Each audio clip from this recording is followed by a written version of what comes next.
شريك له وأشهد أن محمدا عبده ورسوله لا نبي بعده.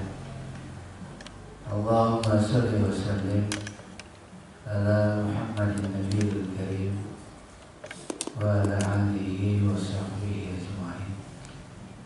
أما بعد. Ketika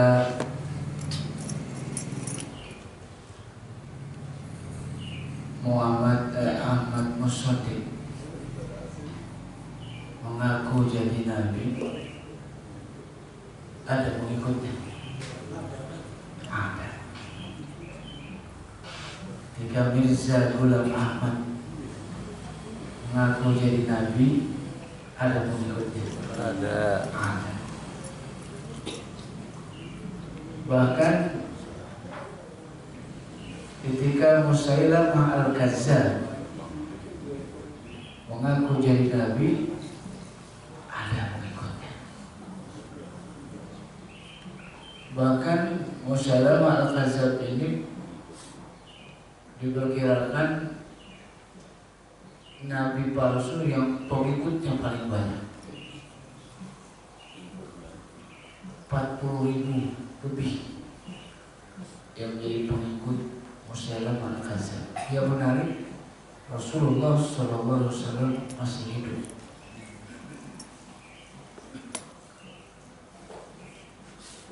Bapak serta ibu sekalian yang berbahagia, ini juga bagian dari akidah. Tauhid kita itu ada dua, tauhid uluhiyah, tauhid ar-risalah.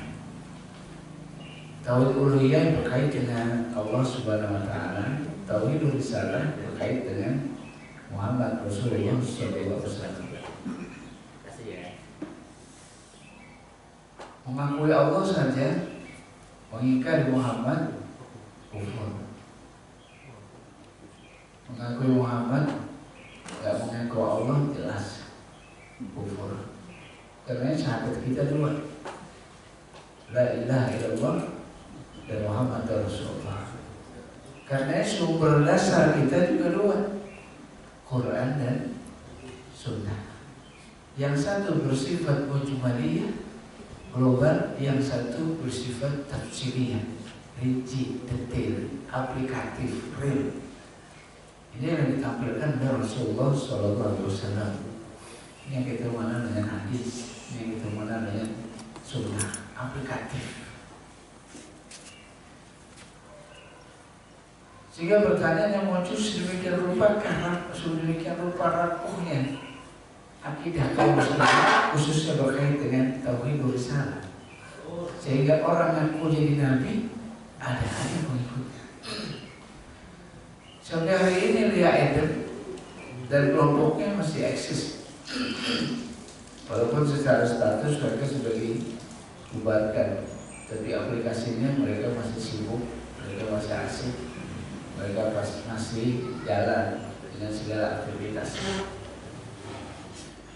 Ini juga mengaku dari nabi, ini mengaku mendapat wahyu dan sebagainya. Karena memberikan penguatan pada aspek-aspek pemahaman kenabian ini menjadi hal yang penting.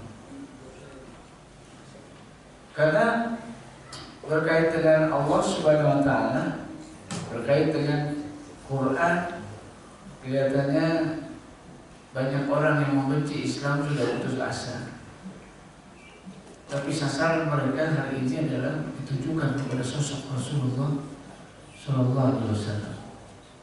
Maka mulailah mereka menebar fitnah, mulailah mereka memberikan isu-isu negatif terhadap Rasulullah Sallallahu Alaihi Wasallam. Targetnya agar kaum muslimin tidak lagi percaya dengan Muhammad. Dari mulai memberikan informasi bahwa Muhammad ini adalah orang yang haus darah, Muhammad ini tukang perang, 10 tahun di Madinah itu 85 ekspedisi militer.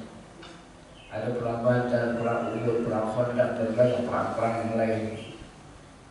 Sehingga musuh-musuh Islam, para orientalis, memang memuji Muhammad sebagai orang hebat.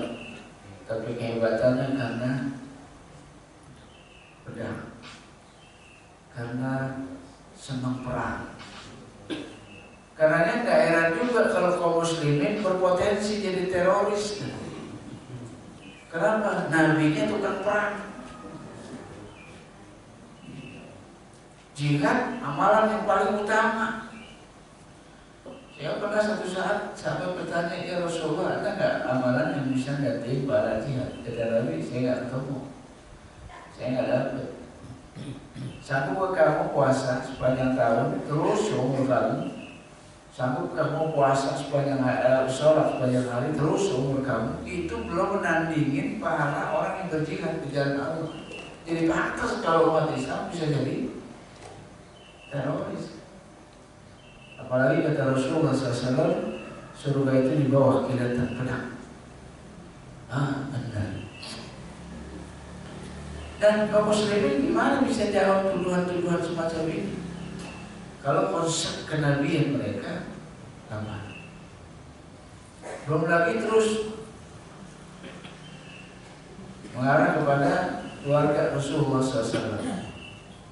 Sehingga para umat itu suka mengatakan Rasulullah itu udah sempurna semuanya, udah cakep semuanya, cuma kurang satu. Oh, tidak ada kurang. Istrinya banyak. Oh, istrinya banyak. Bisa nggak kita punya dalil, punya hujah untuk menepis semua subhat ini? Ini keraguan-keraguan yang dibuat oleh musuh-musuh Islam untuk menjauhkan kita dari Rasulullah SAW. Sehingga wajar kalau kemudian orang datang ngaku jadi nabi, direspon. Kenapa? Karena kita rapuh konsep kenabiannya.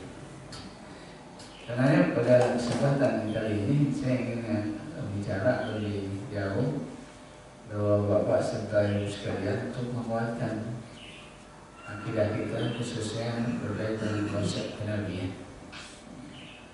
Siapa sih Nabi itu? Siapa sih Rasul itu? Sehingga kita nggak usah terkecoh lagi nanti kalau ada orang kemudian ngaku jadi Nabi.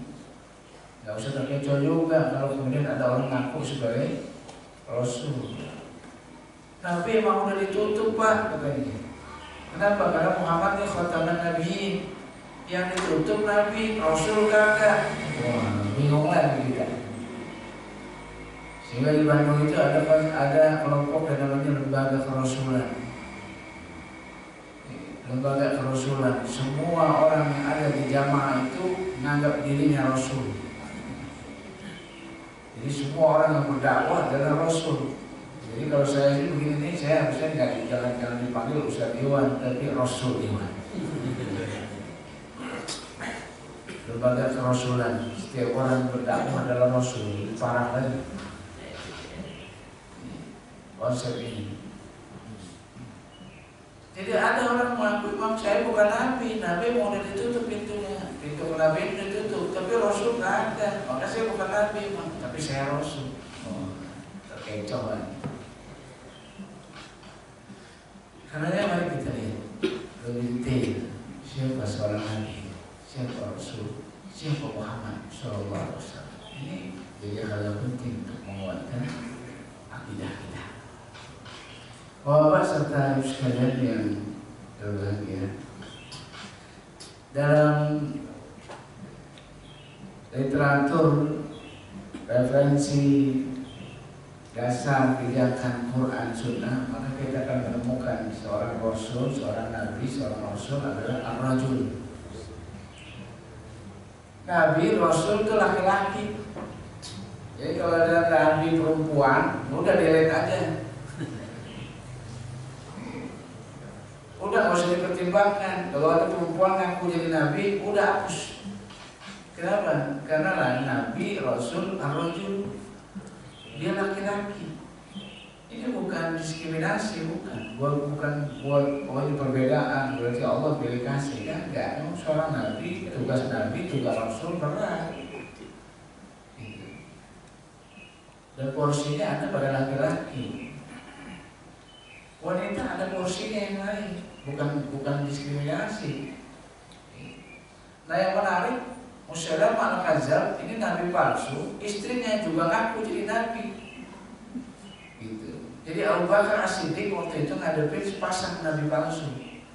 Kenapa? Musailamah al-Kadzdzab ngaku jadi nabi, istrinya Musailamah juga ngaku jadi nabi. Pengikutnya banyak, 40.000.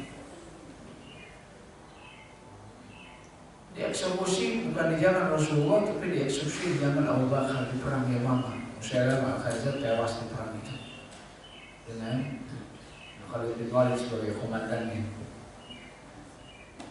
menghancurkan 10.000 pengikut Musailamah al-Kadzdzab. Yang dihancurin 10.000, masih ada 30.000 lagi. Perang Yamamah itu ngancurin 10.000 pengikut Musailamah al-Kadzdzab. Padahal pengikut Musailamah 40.000. Sehingga Rasulullah SAW sampai mengatakan tidak akan terjadi hari kiamat sebelum muncul 30 orang yang ngaku jadi nabi. Tidak akan terjadi hari kiamat sebelum muncul 30 orang yang ngaku jadi nabi. Dan itu dari awal oleh Musailamah al-Kadzdzab. Sehingga Musailamah sempat kirim surat kepada Rasulullah SAW. Dari Musailamah Nabi Allah kepada Muhammad Nabi Allah, sama-sama Nabi.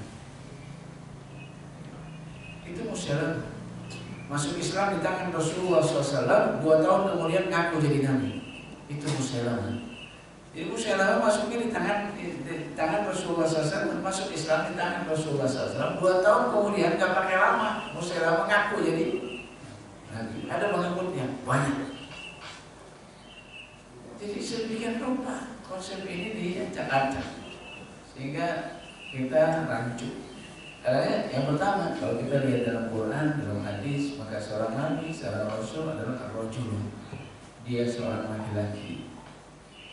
Sehingga kalau ada perempuan yang nabi, sudah nggak usah masuk hitungan, karena pasti berdusta. Yang kedua, dia dapat wahyu.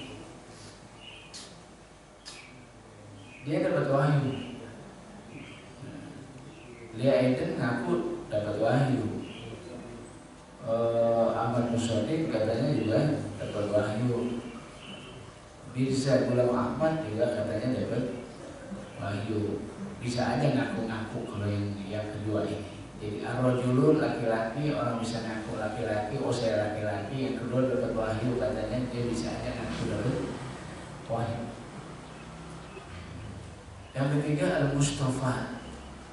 Nabi Rasul bukan milih, tapi dipilih sama Allah, ditunjuk sama Allah. Karena Nabi disiapkan, kehadiran seorang Nabi disiapkan oleh Allah Subhanahu Wa Taala. Bukan tiba-tiba ngaku, ngejelas tiba-tiba saya Nabi, nggak bisa.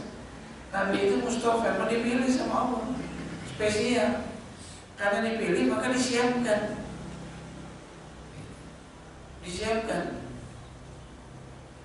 Nggak tiba-tiba muncul jadi nabi. Dari mulai kelahirannya, masa kecilnya, terus sampai dia berwahyu, sampai dia mengusung di sana dan sebagainya, disiapkan oleh Allah Subhanahu Wa Taala. Yang ketiga ini katanya, saya juga disiapkan. Yang keempat, dirisalah. Seorang nabi, seorang rasul bawa misi, bawa risalah, bawa ajaran. Salah satu hal ajaran yang paling universal yang dibawa oleh Nabi, yang dibawa oleh semua para Rasul adalah mentauhidkan Allah. Ini misi utama. Tidak ada Nabi, tidak ada Rasul kecuali bawa misi ini. Ini diungkap oleh Allah Subhanahu Wa Taala dalam satu ayatnya. A'udzubillahi minasyaitonir rajim. Wa laqad ba'atsna fi kulli ummatin rasulan an i'budullaha wastanibu tauhid. Tidak ada satu umat kecuali pasti ada nabinya. Tidak ada umat kecuali pasti ada rasulnya. Apa tugasnya? Anibudullah wastanibu tauhid. Ini misi yang dibawa. Ngajak orang beribadah kepada Allah dan mengingkari Tuhan selain Allah. Jadi risalah ini juga khas. Ini semua nabi, ini semua rasul bawa misi yang sama, yaitu ani'budullah wastanibu, beribadah kepada Allah dan mengingkari Tuhan-Tuhan selain Allah. Kata Ahmad Musaddid, saya juga bawa risalah ilanas untuk manusia. Secara khusus ya, Rasulullah SAW kehadirannya memang untuk manusia, kafatalinnas, untuk semua manusia, rahmatan lil alamin, sebagai rahmat semesta alam. Tapi jin bisa nggak dapat manfaat dari kehadiran Nabi? Bisa aja. Tapi esensi kenabian itu kafatalinnas, untuk manusia. Kalau jin bisa dapat manfaat, ya, sehingga ada jin yang kafir, ada jin yang muslim, bisa aja. Karena satu saat di satu riwayat Rasulullah SAW pernah hilang, pernah gak ada, di masjid gak ada, di rumah gak ada, di rumah orang-orang miskin gak ada. Karena biasanya kalau di masjid gak ada, di rumah gak ada, cari Nabi gampang. Di mana? Cari di rumah orang yang paling miskin di antara kalian, pasti Nabi ada di sana. Jadi kalau udah kemana-mana kagak ada, cari aja di sahabat Nabi yang paling miskin, pasti Nabi ada di sana. Tapi ternyata nggak ada juga. Rupanya Rasulullah diculik, dipinjam sebentar sama bangsa jin. Setelah itu dibalikin lagi, dan jin kemudian berdakwah karena apa yang diajarkan oleh Rasulullah SAW. Tapi secara spesifik dikatakan sebenarnya kehadiran Rasulullah kafatalinnas, untuk manusia, sehingga bisa dakwah masjid. Kita bisa nggak dakwah masjid? Dakwah masjid bisa. Cuma masalahnya prioritas apa enggak? Sehingga ketika saya lagi ada kajian, ada jamaah yang nanya, Ustaz, gimana dakwah masjid? Dakwah masjid, saya katakan udah dakwah sama orang belum sama orang dulu lah. Ribet sama masjid, orang aja dulu. Jadi secara esensi kehadiran Rasulullah ilanas kafatalinnas, untuk manusia. Karena prioritasnya untuk manusia. Uswahnya, qudwahnya juga buat kita. Laqad kana lakum fi Rasulillah uswatun hasanah. Nabi jadi uswah buat manusia, buat kita. Maka semua orang yang lahir setelah Rasulullah SAW lahir, dia umat Muhammad. Mau kafir kek, mau beriman kek, dia umat Muhammad. Jadi namanya umat Muhammad adalah orang yang lahir setelah Rasulullah SAW lahir. Itu umat Muhammad. Maka Abu Jahal umat Muhammad, Abu Lahab umat Muhammad. Termasuk yang kufur kali ini sebenarnya umat Muhammad. Kita yang kewajiban mengikuti apa yang dibawa oleh Rasulullah Sallallahu Alaihi Wasallam. Kalau lihat definisi yang singkat ini, maka mungkin orang akan bisa ngaku jadi nabi, laki-laki ngaku ngaku dapat wahyu, katanya dia dipilih, kemudian dia bawa misi untuk manusia. Mungkin sampai sini orang bisa ngaku jadi nabi. Tapi di aspek Mustafa, di aspek dipilih ini yang nggak mungkin orang kemudian ngaku jadi nabi. Kenapa? Karena setiap nabi memang disiapkan oleh Allah Subhanahu Wa Taala untuk mengemban di sana, sehingga tidak semua orang seenaknya mengaku jadi nabi. Apa indikasi Mustafa itu? Parameter dari orang yang dipilih oleh Allah Subhanahu Wa Taala. Yang pertama, orang itu memiliki akhlakul asasiyah. Seorang nabi yang disiapkan oleh Allah, sehingga seorang nabi harus memiliki akhlakul asasiyah, akhlak dasar kenabian. Apa itu? Tabligh, amanah, sidik, fatonah. Ini mutlak dimiliki oleh seorang nabi, dan ini disiapkan sama Allah, sehingga Rasulullah SAW gak ada seorang pun yang menyaksikan bahwa Rasulullah SAW pernah berdusta. Gak ketemu. Ini bukan karena persaksian dari sahabat-sahabatnya. Kalau sahabat-sahabat Nabi ngomong Muhammad pernah dusta enggak? Sahabat-sahabatnya akan mengatakan enggak pernah. Tapi persaksian ini diungkap oleh musuh-musuhnya. Abu Sufyan, Abu Lahab, Abu Jahal waktu itu. Abu Sufyan yang masih kafir waktu itu. Dia berikan persaksian di depan Raja Heraklius Habasyah. Ketika Raja Habasyah itu bertanya kepada Abu Sufyan, nanyanya bukan pada Ja'far. Ja'far utusan Rasulullah yang hijrah ke Habasyah. Nanyanya bukan ke Ja'far. Ya Ja'far, Muhammad pernah dusta enggak? Kalau yang ditanya kepada Ja'far, pasti Ja'far akan mengatakan enggak pernah. Tapi Heraklius untuk menunjukkan solid benar enggak benarnya berita ini, dia nanya sama musuhnya, Abu Sufyan yang jadi utusan orang Quraisy yang berangkat ke Habasyah. Apa kata Heraklius? Kamu pernah saksikan enggak Muhammad itu berdusta? Nanya sama musuhnya. Kira-kira jawabannya apa? Iya. Tapi Abu Sufyan masih punya nurani.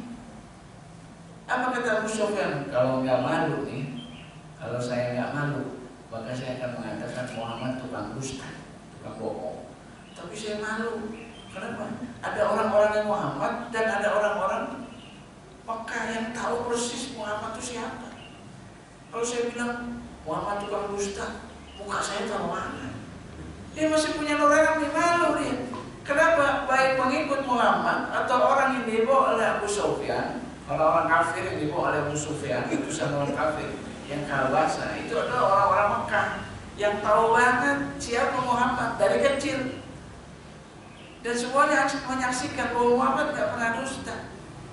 Gitu. Jadi kalau kata Abu Sufyan, kalau saya bilang dusta, muka saya taruh mana? Malu Abu Sufyan kalau bilang Muhammad dusta. Kenapa? Semua orang nyaksiin Muhammad tidak pernah dusta. Karena dengan berat hati Abu Sufyan mengatakan Muhammad tidak pernah berdusta. Malu dia, masih malu. Apa kata Heraklius? Kalau orang aja nggak pernah dusta, apa dia mungkin berdusta atas nama Tuhan? Jadi cerdas juga Heraklius. Karena kemudian Heraklius masuk Islam. Ini Nabi yang dijanjikan. Jadi persaksian musuh-musuhnya bahwa Muhammad memang tidak pernah berdusta, hatta dalam canda sekalipun. Kita suka kalau bercanda, bohong, alasannya bercanda pak, biasa banget. Habis bohong, habis itu bercanda pak, maaf ya pak bercanda. Tapi udah bohongin duluan. Atau cerita lucu dengan harapan orang bisa ketawa dengan cerita lucu itu. Dia cerita itu dengan dusta, dia bohong. Saya pernah pergi ini, ketemu sama ini, dan dengan cerita-cerita yang lucu, yang diharapkan orang bisa ketawa dengan cerita-cerita dusta itu. Orang begini kata Rasulullah, wailul laka, celaka bagi mereka. Wailul laka ini di pendapat yang lain, wailul laka neraka wail bagi kamu. Orang yang cerita bohong dengan harapan orang bisa ketawa dengan cerita kamu. Kata Rasulullah, wailul laka, neraka wail bagi kamu. Neraka wail ini kononnya neraka paling ringan. Ada neraka syakor, ada neraka jahanam. Neraka jahanam disebut jahanam karena salah satu pengertiannya jahanam itu adalah jurang yang sangat dalam, sehingga orang dimasukin ke dalam neraka jahanam perlu waktu 70 tahun baru sampai di dasarnya. Jadi baru masuk aja 70 tahun, belum disiksa, baru masuk aja. Saking dalamnya itu jahanam, 70 tahun baru sampai di dasarnya, kata Rasulullah SAW. Ada neraka syakor, ada neraka wail. Neraka wail ini kononnya neraka yang paling rendah, yang paling ringan. Kayak apa ringannya? Orang dimasukin ke dalam neraka, dikasih api, percikan api neraka di kakinya, mendidih otaknya. Itu paling ringan. Orang yang disiksa di situ merasa inilah siksa yang paling berat. Kata Rasulullah, tidak. Itu adalah siksaan yang paling ringan di dalam neraka wail. Jahanam lebih menakutkan lagi. Sehingga sampai ada orang, saya pernah cerita, ada orang yang namanya Bang Anam. Bang Anam, kita manggilnya Bang Anam. Pas kita satu saat kita nanya-nanya, Bang, nama panjangnya siapa sih? Kalau kita suka manggil Bang Anam, kata dia Jahanam. Namanya Jahanam. Kenapa bisa begitu? Rupanya bapaknya, ibunya kasih nama itu biar ditakutin sama orang.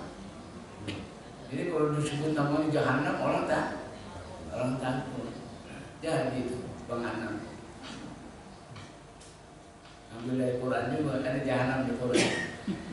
Jangan pakai kesempatan di Quran, pakai aja. Jadi itu neraka oil, kata Rasulullah, neraka oil disebut sampai 3 kali. Orang yang buat cerita-cerita bohong dengan harapan orang bisa ketawa dengan cerita itu, kata Nabi, wailulaka, wailulaka, wailulaka. Jadi Nabi dalam candanya itu nggak ada dusta, nggak bohong. Sidik itu sifat kenabian, gitu. Nggak boleh Nabi dusta sekalipun. Atau untuk urusan apapun, nggak ada cerita dusta Rasulullah. Ada yang menarik, jangan Nabi, pengikutnya aja kalau bisa jangan dusta. Orang akan mengatakan itu siapa? Pengikut Muhammad. Kalau pengikutnya itu bukan dusta, itu pasti diajarin Muhammad. Jadi dalam peristiwa Huzaifah al-Yamani, Huzaifah ini nggak bisa ikut perang Badar. Perangnya sangat istimewa. Huzaifah nggak bisa ikut perang. Kenapa? Begitu perang berkecamuk, mau berkecamuk, Huzaifah datang pada Rasulullah. Ya Rasulullah, saya dulu pernah ditangkap sama orang-orang kafir Quraisy. Ini dibebasin sama orang kafir Quraisy dengan syarat. Syaratnya apa? Kalau Nabi nanti perang sama orang kafir Quraisy, kamu nggak boleh ikut perang, nggak boleh bantuin Muhammad. Kalau ini kamu penuhi, bebasin. Ternyata Huzaifah memenuhi apa persyaratan orang kafir Quraisy. Dia nggak boleh ikut perang bersama Rasulullah kalau Rasulullah perang dengan orang-orang kafir Quraisy. Nah hari ini Badar mau berkecamuk, mau perang, sehingga Huzaifah nanya, ya Rasulullah penuhi nggak janji saya sama orang kafir Quraisy? Karena saya janji nggak boleh bantuin Muhammad. Rasulullah SAW. Apa kata Rasulullah? Rasulullah SAW jumlahnya cuma 300 sekian orang. Abu Jahal hampir 1000 orang dengan pasukan lengkap, senjata lengkap, penuh pasukan tempur. Rasulullah SAW cuma 300-an orang, jumlahnya aja jauh dengan peralatan senjata yang tidak memadai. Satu orang di 300 itu beda dengan satu orang di 1000. Kalau satu orang di 1000, udah nggak usah lah, kita banyak pasukan kita, tenang udah nggak usah perang. Tapi kalau 300, satu di 300, ini mahal banget. Kenapa? Yang dihadapin 1000. Apa kata Rasulullah? Udah penuhi janji kamu dengan orang kafir Quraisy. Lu penuhi, padahal janji orang kafir. Apa alasannya? Ini kenabian.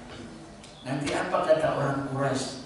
Kalau Huzaifah tiba-tiba muncul di pertempuran, apa kata orang Quraisy? Tuh, pengikutnya Muhammad berdusta. Kalau pengikutnya berdusta, emang siapa yang ngajarin? Pasti Muhammad. Jadi sampai yang begini aja Rasulullah tutup agar tidak jadi celah. Kenapa? Karena Nabi nggak mungkin berdusta. Jadi dengan alasan apapun sebenarnya perjuangan nggak boleh berdusta, karena akan diangkat keberkahan oleh Allah Subhanahu Wa Taala. Nabi nggak pernah berdusta. Sidik. Ini harus ada pada Nabi. Siapapun yang ngaku jadi Nabi, dia harus sidik. Sejarahnya bersih dari sifat bohong sekalipun. Hatta dalam bercanda. Nah di sini baru ada seleksi. Siapa Mirza Ghulam Ahmad? Siapa Ahmad Musodi? Ya, aspek ini baru sidik aja. Kalau sidik nggak sidik, habis itu. Dia lihat aja. Berarti dia bukan Nabi. Berarti dia bukan Rasul. Dalam catatan sejarah, Rasulullah SAW bercanda aja, nggak dusta. Kita sering dengar kisah orang tua yang datang ke Rasulullah, saya masuk surga apa enggak? Kata Nabi, enggak. Nggak ada orang tua di surga. Gitu. Ternyata maka ada orang tua di surga. Semuanya jadi muda. Gitu. Nggak berdusta Nabi. Secara substansi itu benar. Atau ketika ada sahabat datang pada Rasulullah, ya Rasulullah saya minta unta agar saya bisa berangkat ke medan perang, kata Rasulullah, ada tuh di belakang anak onta. Ya Rasulullah, gimana mungkin saya naik anak onta untuk pergi berperang? Kata Rasulullah, lihat dulu di belakang. Ayo begitu dilihat, ternyata ontanya besar gede gitu. Ya Rasulullah, saya bukan anak onta. Kata Rasul, iya ini anak onta, anak ibunya udah gede tapi kita juga anak ibunya. Emang kita nggak ada ibunya, ada kita anak-anak juga. Ini canda Nabi, tapi nggak bohong, nggak ada dusta. Ketika ada seorang ibu-ibu datang pengen banget ini, suaminya itu dikenal banget sama Nabi, sampai dia mengatakan suami saya begini-begini ya Rasulullah, cerita untuk menunjukin bahwa suaminya dikenal sama Nabi. Kita Nabi, suami kamu yang mana? Itu wanita kecewa, ternyata Rasulullah nggak kenal suaminya. Sampai Rasulullah mengatakan, itu suami kamu yang di matanya ada hitam-hitamnya. Itu kata Rasulullah. Istrinya langsung menyela, tidak ya Rasulullah, di mata suami saya nggak ada hitam-hitamnya. Kata Nabi, bukankah setiap mata ada hitam-hitamnya? Ada hitamnya. Bola mata yang hitam, kalau putih semua serem juga. Kata Nabi, bukan setiap mata ada hitam-hitamnya. Baru ibu-ibu itu tertawa tersenyum. Itu candanya Nabi, nggak ada dusta. Sidik. Seorang Nabi bukan sekedar merojul, bukan sekedar dapat wahyu, bukan sekedar dapat Mustafa, bukan sekedar komisi, bukan sekedar untuk manusia, tapi dia harus dilengkapi dengan sidik. Kalau ini nggak ada, harus. Ini yang disebut sifatul asasiyah, sifat-sifat dasar. Yang kedua, amanah. Amanah. Pantang seorang Nabi berkhianat. Kalau ada perkhianat sekali, dah hapus. Nggak masuk dalam kriteria kenabian. Karena Rasulullah SAW tidak pernah berkhianat sekali. Hatta kepada musuh-musuhnya. Sama musuhnya aja Nabi nggak pernah berkhianat. Kebayang nggak? Kalau udah urusan bencinya sama Nabi luar biasa itu orang-orang kafir Quraisy. Tapi kalau udah urusan dititipin barang, nggak ada orang yang lain yang pantas dititipin barang kecuali Muhammad. Karena kalau mereka mau berangkat ke Syam, kalau mereka mau berangkat berdagang, titipin barangnya kemana? Ke Muhammad. Bencinya Muhammad, benci. Tapi udah urusan amanah, gak ketemu orang yang lebih amanah kecuali Muhammad bin Abdullah. Dan Rasulullah amanah, benar amanah. Ketika Rasulullah SAW hijrah, itu banyak titipan orang-orang Quraisy. Titipan barang orang Quraisy masih ada sama Nabi. Nabi mau hijrah, kira-kira kita bawa aja. Kita bawa bang ada. Oh, barang-barang orang kafir, bawa aja dah. Kagak. Nabi sempet dulu nganterin titipan barang orang-orang kafir Quraisy. Dititipin barang, dibalikin dulu barangnya. Habis itu Rasulullah hijrah, padahal barangnya itu barang orang kafir. Begitu amanahnya Rasulullah sallallahu alaihi wasallam. Dan ini sudah didapat Rasulullah sebelum jadi Nabi. Maka Rasulullah gelar Al-Amin. Al-Amin itu belum jadi Nabi. Kalau ngirim-ngirim apa, nganter barang, apa, nitip-nitip dan sebagainya, itu nggak ada orang lain di Mekah waktu itu kecuali Muhammad. Maka Rasul digelar Al-Amin, orang yang dipercaya. Bahkan menarik, nggak ada nama Muhammad sebelum Rasulullah lahir. Nama Muhammad itu nggak pernah ada. Sebelum Rasulullah, orang Arab nggak ada yang namanya Muhammad. Khas bener nama. Jadi amanah. Yang ketiga, tabligh. Rasulullah nyampein semua amanah-amanah Allah Subhanahu wa taala. Nggak ada yang disembunyiin. Apa yang disampaikan sama Allah semuanya disampaikan penuh, full, nggak dikurangin satu pun. Tabligh. Karena setelah Rasulullah SAW sakit menjelang wafatnya, Nabi udah sakit parah, itu Nabi sempat keluar ke masjid nemuin para sahabatnya di masjid itu. Ini menjelang wafatnya Rasulullah SAW. Apa yang ditanya sama Nabi? Apa yang dibicarain sama Nabi? Sebegitu pentingkah Nabi keluar dari rumahnya untuk ketemu dengan para sahabat? Iya, penting banget. Kaitan dengan risalah. Apa kata Rasulullah? Kata Rasulullah SAW kepada sahabatnya, apakah saya sudah menyampaikan apa-apa yang sampaikan oleh Allah kepada kalian. Apa saya sudah nyampein semuanya kepada kalian?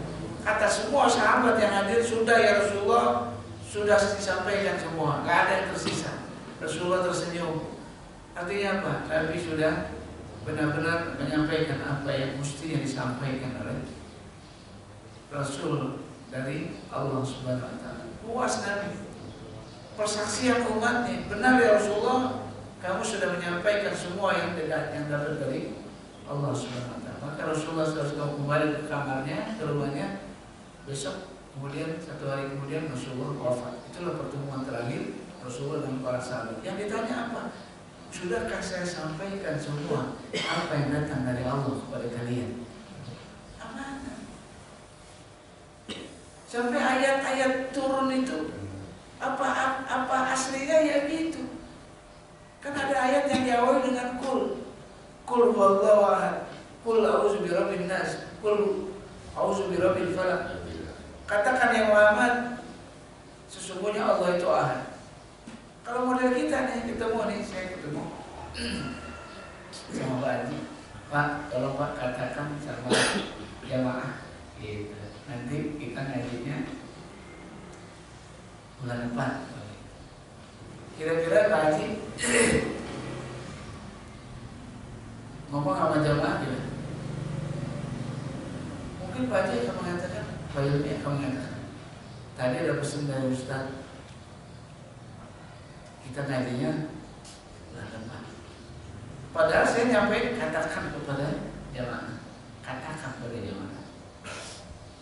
Pak Haji Yulmi mungkin nggak akan katakan pada jamaah, katakan nggak akan kepakai.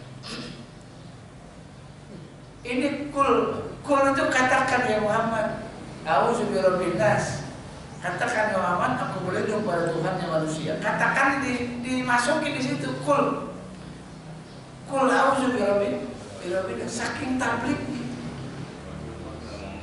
Nggak dikurangin kata kulnya, jadi sampai nggak ada yang kurang bohong besar kalau Quran itu ternyata hari ini katanya cuma 1/3, ada 2/3 yang masih ada di dalam goa, nanti akan keluar dibawa oleh Imam Al-Muntazir 2/3 lagi menjelang akhir zaman. Jadi yang sekarang ini cuma 1/3, 30 juz 1/3, itu aja nggak kelar-kelar kita baca.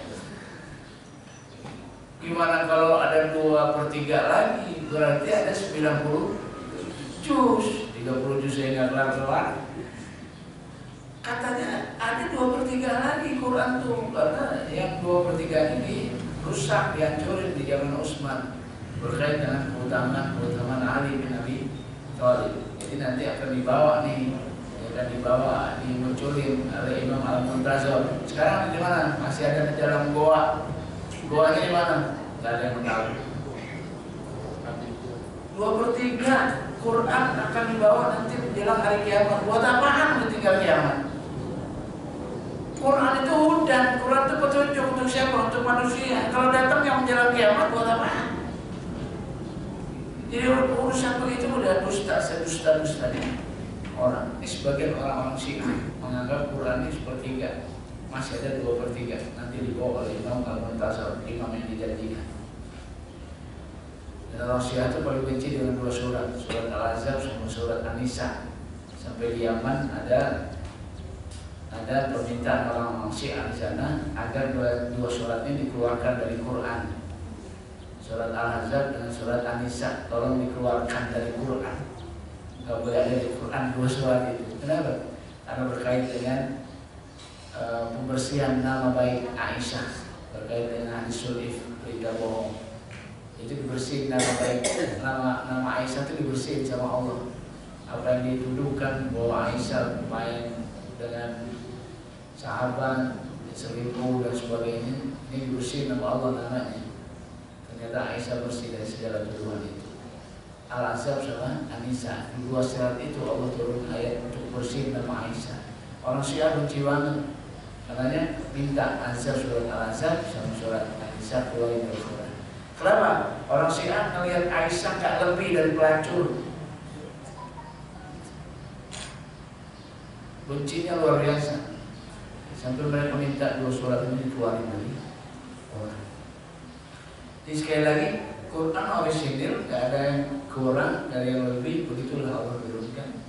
Ini tabligh dan lahir Rasulullah SAW, seorang Nabi harus fatonah, harus cerdas, nggak mungkin bodoh. Dan Rasulullah cerdas. Nanti kecerdasan kayak apa kita bicara pada kesempatan berikutnya. Kita baru bicara sifatul asasiyah. Kalau ini ada Nabi, kalau ini nggak ada, hapus saja. Berarti dia bukan Nabi. Nanti ada mukjizat, ada nubuat, ada bisyarat, ada tamarat, ada 5 khas, yang ada 5 ciri yang menjadi khas kenabian. Dan ini nggak mungkin nggak, kecuali pasti Nabi kalau dia punya. Kalau enggak, pasti dia nggak punya 5 syarat ini. Sifatul asasiyah, mukjizat, nubuat, bisyarat, dan at-tamarat. Jadi nanti pada pertemuan berikutnya kita bahas 5 ini secara lebih detail. Karena waktu udah jam 6, pikir maka harus selesai sekali pertemuan.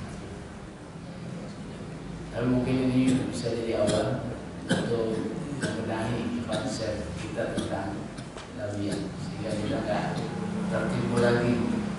Setiap orang yang ngaku jadi nabi mestinya nggak dapat tempat di hati kaum muslimin, karena nggak sembarangan juga orang kemudian bisa ngaku jadi kalau kita paham.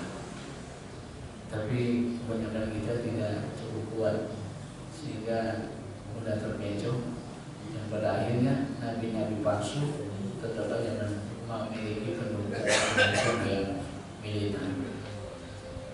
Tapi sampai sini dulu, mungkin ada yang mau sharing, ada yang mau berbagi tentang konsep tauhid risalah berkait dengan Muhammad sebagai Rasul. Silakan kepada yang mau. Alhamdulillah, saya kembali pada Ustaz Iwan yang menyampaikan pada kali ini itu terkait bersifat Nabi yang pertama sidik, amanah, kafir, dan fatonah. Banyak hal yang kita dapatkan semuanya untuk meningkatkan keimanan dan ketakwaan kita kepada Allah SWT. Langsung saja pada sesi tanya jawab. Barangkali ada yang bertanya, 1, ada lagi, Ibu, 2, Ibu duluan.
Assalamualaikum warahmatullahi wabarakatuh. Sebelumnya mohon maaf apabila pertanyaan saya kurang pas atau salah. Tadi banyak kita dengar tentang Rasul. Tadi ada juga disebutkan ada yang menyebut diri atau mengaku diri sebagai Rasul, dan bahkan ada gelar Rasul dan sebagainya. Kalau di Indonesia ada yang mengaku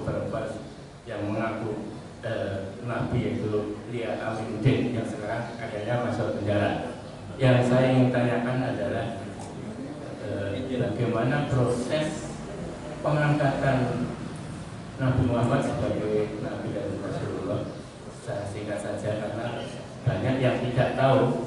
Kita tahunya bahwa Nabi itu adalah Nabi dan Rasul, tapi tidak tahu proses bagaimana pengangkatan Allah kepada Nabi Muhammad itu sebagai Rasul dari Nabi.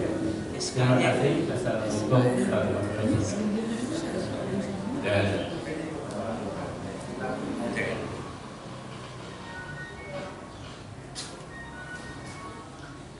Bismillahirrahmanirrahim. Jadi Musailamah Al-Kadzdzab dan istrinya ini ya pede banget, karena dia juga ternyata katanya ngaku dapat wahyu. Maka kalau kita buka kajian-kajian tentang Quran, itu ada contoh-contoh wahyunya Musailamah Al-Kadzdzab. Contoh wahyu yang turun pada Musailamah Al-Kadzdzab jauh dengan apa yang turun pada Rasulullah Sallallahu Alaihi Wasallam. Kalau ditanya kenapa pede banget, saya juga nggak tahu persis nih. Musailamah pede banget nih. Rasulullah masih hidup. Kalau Isa Ghulam Ahmad atau Ahmad Musolli, kenapa sih Ahmad? Karena namanya Ahmad tuh nabi berikutnya, Nabi akhir zaman tuh Ahmad. Maka semua nabi berikutnya yang ngaku dari nabi pasti namanya Ahmad. Isa Ghulam Ahmad, Ahmad Musolli, ya, pasti ada Ahmad-Ahmadnya. Kenapa? Karena dia juga bawa dia buka Quran. Karena nabi terakhir itu namanya Ahmad. Maka semua nabi palsu juga ngaku dirinya Ahmad. Kalau ditanya kenapa Musailamah pede banget, saya juga nggak tahu persis. Tapi salah satunya adalah karena dia juga ngaku dapat wahyu. Mungkin dia yang menjadi dorongan paling kuat kenapa dia pede. Kenapa? Kalau Rasulullah dapat wahyu, saya juga dapat wahyu. Gitu. Sama-sama dapat wahyu. Jadi secara detail kenapa Musailamah pede banget, saya juga nggak tahu persis. Tapi realitanya memang kemudian Musailamah mampu merekrut banyak pengikut. Ini realitas sejarah. Jadi yang pertama itu mungkin komentar saya tentang Musailamah. Musailamah ini meninggal dalam usia yang tua, cukup tua, 80-an tahun. Dibunuh dieksekusi itu usia 80 tahunan. Jadi udah punya pengalaman banyak. Sehingga si Musailamah mengaku jadi nabi juga dengan pertimbangan khusus, sampai dia berani ngaku jadi nabi. Karena memang seniornya Musailamah. Kalau di zaman Nabi Musa ada yang senior juga, Samiri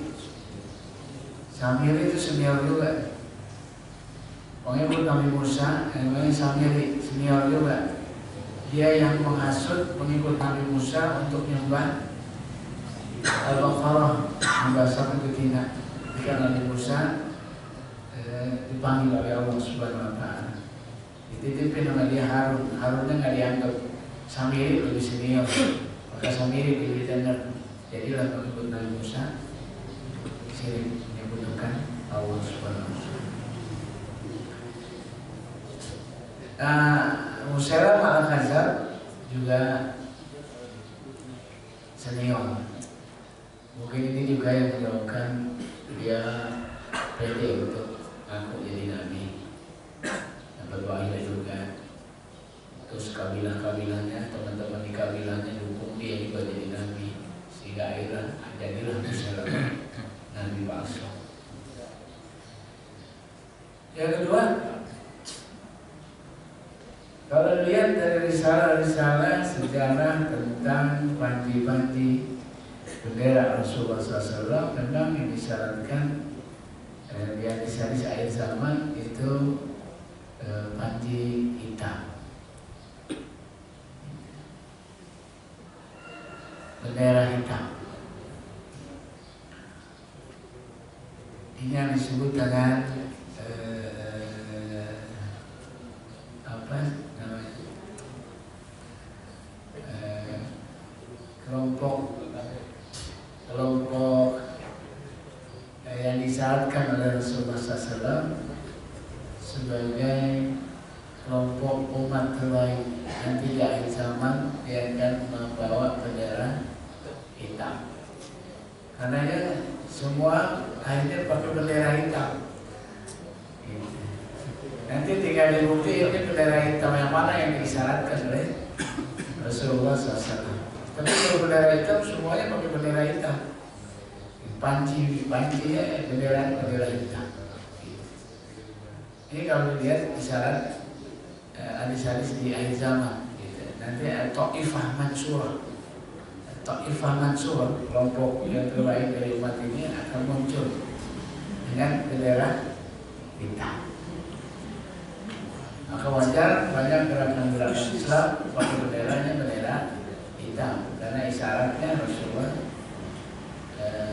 Ta'ifah Mansurah itu benderanya hitam. Itu kalau lihat hadis Rasulullah SAW. Tapi semuanya masih harus dibuktikan bendera hitam yang mana yang dimaksud oleh Rasulullah SAW. Apa yang ada sekarang atau nanti mungkin muncul berikutnya orang-orang yang bawa panji-panji bendera hitam. Kita nggak tahu ya. Tapi yang disyaratkan Nabi memang bendera hitam. Saya milih mana? Saya milih mana ya? Tinggal kita lihat dulu. Karena kadang-kadang pengakuan aja emang nggak bisa jadi pembuktian. Gitu. Seperti juga banyak orang yang ngaku sebagai apa? Ada 73 golongan katanya. 72-nya sesat, yang satu yang selamat. Yang satu itu adalah Ahlus Sunnah wal Jamaah. Semuanya ngaku jadi Ahlus Sunnah wal Jamaah. Bahkan labelnya pakai Ahlus Sunnah wal Jamaah. Tapi pada akhirnya yang membuktikan apa ini, kita lihat aja siapa yang sebenarnya Ahlus Sunnah wal Jamaah. Karena dia bukan sekedar lewat, bukan sekedar pengakuan. Bendera bukan sekedar bendera hitam, tapi yang disyaratkan oleh Rasulullah SAW. Tinggal nanti pembuktian aja apa ini yang disyaratkan oleh Nabi atau bukan. Jadi kita lihat aja perkembangannya soal bendera panji-panji Rasulullah SAW. Yang ketiga, ini berkait dengan jabatan kenabian. Rasulullah dilantiknya kapan sih? Rasulullah SAW dilantiknya di Gua Hiro. Ketika Rasulullah sedang beruzlah, merenung, melihat realita kehidupan umatnya di Gua Hiro, datanglah Jibril. Dia menyampaikan ayat Allah yang berwahyu. Disitulah pengangkatan Muhammad sebagai Nabi dan Rasul. Jadi dapat wahyu itu langsung otomatis Muhammad bin Abdullah menjadi Muhammad Rasulullah Sallallahu Alaihi Wasallam. Itu legitimasi. Dikasih wahyu. Datang Jibril, Iqra. Kata Rasulullah SAW, anak Bukhari, saya nggak bisa baca. Kata Jibril, saya nggak bisa baca. Saya nggak bisa baca. Sampai dipeluk oleh Jibril. Iqra dengan pikir lebih khalaqal insana min 'alaq. Iqra wa rabbukal akram alladzi 'allama bil qalam 'allamal insana ma lam ya'lam. Habis itu Muhammad bin Abdullah menjadi Muhammad Rasulullah Sallallahu Alaihi Wasallam. Itu legitimasinya. Jadi kalau soal apa tuh tadi? Masih SK, ini SK ini. Begitu dapat Wahyu, itu SK. Muhammad bukan lagi sekedar Muhammad bin Abdullah, tapi Muhammad adalah Muhammad Rasulullah. Ada di pundaknya beban besar, amanah besar dari Allah Subhanahu Wa Taala, itu misi risalah mengantarkan umat keluar dari jahiliyah ila Islam. Itu legitimasi.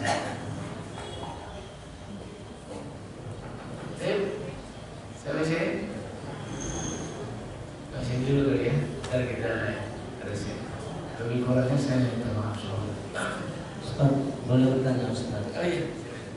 Tadi sifat dari esensi dari kenabian itu apakah bisa menjadi dasar kita untuk di dalam 2019? Terima kasih. Masya Allah. 2019 ada apa nih? Orang yang aku jadi nabi apa?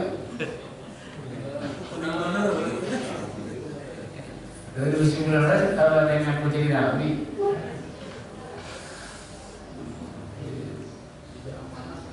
Ini mestinya menjadi pendekatan, menjadi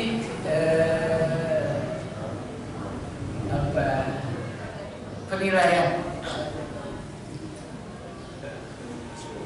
seorang pemimpin yang akan memimpin umat. Ya kita nggak ngarepin, oh ya ada pada seorang pemimpin, nggak ada juga, nggak ada keharusan juga. Tapi paling tidak ini menjadi indikator untuk melihat seorang pemimpin yang benar. Paling nggak sifatul khasasiyah. Ada amanah, ada sidik, ada tabligh, ada amanah, ada fatonah. Kelihatannya ini walaupun nggak 100%, paling nggak ini jadi pendekatan yang harus kita jadikan penilaian untuk melihat kepemimpinan masa depan. Ini harus dilihat, sidik nggak, amanah nggak, fatonah nggak, cerdas nggak. Kalau nggak cerdas nggak usah dah, ribet. Kalau nggak cerdas harus cerdas, urus umat urusannya banyak banget. Kalau nggak cerdas berantakan umat.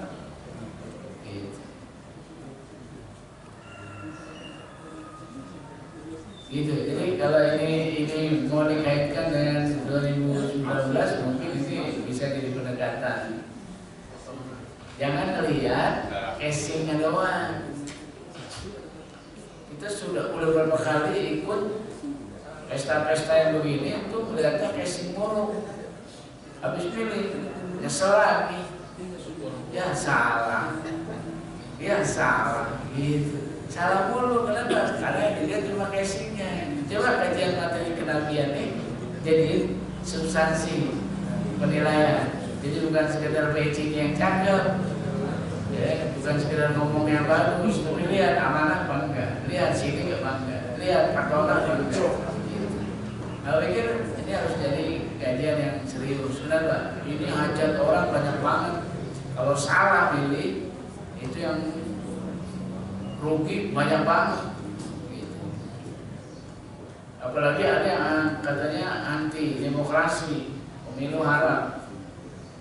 Ini nggak boleh ikut pemilu karena pemilu ini bukan dari Islam, nggak ikutin sunnah, nggak boleh pemilu. Coba dipikir lagi. Kalau yang nggak ikut pemilu pikir lagi, coba dipikir lagi. Urusan demokrasinya itu masih ikhtilaf di kalangan ulama. Ada sebagian ulama yang bolehin, sebagian ulama nggak bolehin soal demokrasi. Tapi kalau sampai di negeri ini terpilih orang kafir itu dosa semua. Gitu. Ini yang syar'i, ini qat'i. Kalau ini ikhtilaf. Demokrasi itu ikhtilaf, tapi milih pemimpin yang muslim ini qat'i, syar'i. Masa kita mau duluin yang ikhtilaf daripada yang syar'i? Coba dipikir lagi dah yang nggak mau pemilu. Gitu. Ini serius, ini hajat hidup masa depan kaum muslim. Gitu. Kalau sampai nggak ikut pemilu terus muncul pemimpin yang kafir, ini secara syar'i kita dosa semua. Kalau nggak ikut pemilu atau tidak pemilu, ini masih ikhtilaf di kalangan ulama, masih diperdebatkan. Lihat demokrasinya, lihat situasinya, lihat surufnya, lihat kondisinya, dan sebagainya. Masih banyak timbang yang bisa diambil. Sehingga ada ulama yang dibolehkan, ada ulama yang tidak bolehkan. Lihat situasi demokrasinya. Tapi kalau sampai muncul di negeri orang kafir sebagai pemimpin, habis. Nah, kita mau dulu ini mana? Kita mau dulu yang khotbah, yang syar'i, atau yang ikhtilaf? Yang khotbah. Ini tuntutan syar'i. Kita mayoritas muslim. Kalau mau pemilu, mestinya muslim menang. Mayoritas muslim. Mau pemilu mau dilampaui juga menang. Orang mayoritas muslim. Mau dia kalah kayak apa juga pasti menang. Mayoritas muslim. Sampai nggak ikut terus yang muncul orang kafir. Gitu. Jadi mungkin ini jadi pertimbangan. Saya pikir kita harus lebih serius, tinggal kita pilih yang terbaik. Kita pilih yang terbaik. Ya, kita berharap semoga Allah Subhanahu Wa Taala hadirkan pemimpin-pemimpin yang amanah. Gitu. Karena banyak sekali dunia Islam berharap di negeri ini akan muncul kekuatan besar. Karena kita kekuatan besar. Negaranya besar, umatnya besar, jumlahnya banyak, potensinya luar biasa, alamnya, potensi SDM-nya, dan sebagainya. Ini diharapkan oleh banyak negara-negara Islam kali ini berkecamuk, Palestina, Syria, itu semuanya yang disebut Indonesia ada saudara-saudara di Indonesia. Gitu. Kenapa? Ini superpower, negeri ini luar biasa. Mereka ngarepin musim-musim di Indonesia. Saudara-saudara kita tuh yang Syria, yang di Palestina, yang di banyak negara-negara yang sedang berkecamuk termasuk di Afghanistan itu disebut Muslim Mujahid Indonesia. Karena luar biasa. Sampai-sampai ada anekdot untuk urusin Palestina, nggak usah perang. Orang Indonesia satu-satu sana buang air kecil selesai. Buang air kecil aja ke Palestina, selesai. Cuma semuanya.